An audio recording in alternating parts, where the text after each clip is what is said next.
So we've got a few minutes left here, and I we've been doing this, you and me, for 7, 8 years now. So I wanted to look back a little bit. Should have said 6, 7, 6, 7. I am a geriatric millennial, so I don't think I can get away with that. So I want to try this. Let's do like a quick lightning round, and then I'll let you expand at the end. So, thing you're most proud of in your 8 years as governor? Oh, you have to let me expand. Can I have a minute on that? Do you want to stay longer?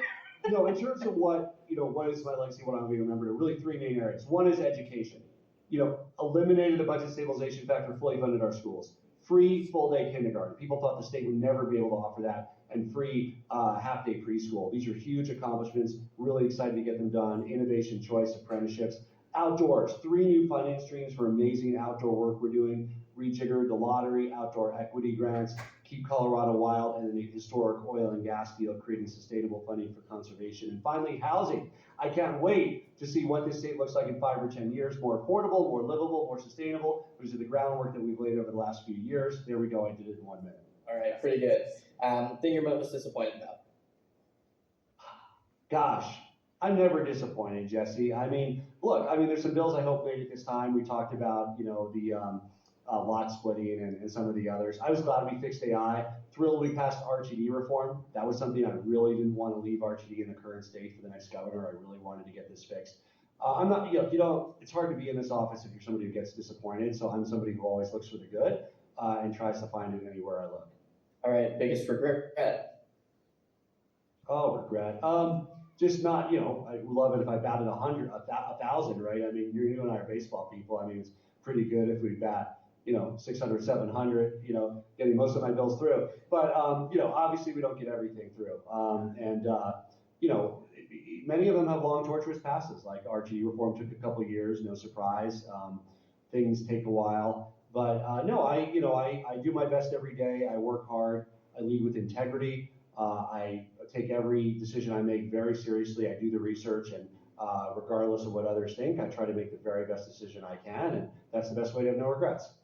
So when we talked in January ahead of this legislative session, you had said that you didn't plan on endorsing a successor. Obviously, I know Michael Bennett's been a little tough on your record. Are you leaning one way or the other? Are you rethinking that, or are you planning on staying completely out of the Democratic primary? Yeah, like anybody, I'm a voter. I think definitely a lot of my family members are voting for Phil, like my parents and my husband, just because Michael's been a little bit hostile, frankly, lately. And just it's bizarre. I'm undecided because, frankly, I agree with Michael on education. I love his passion for education. I was a leaning Michael guy.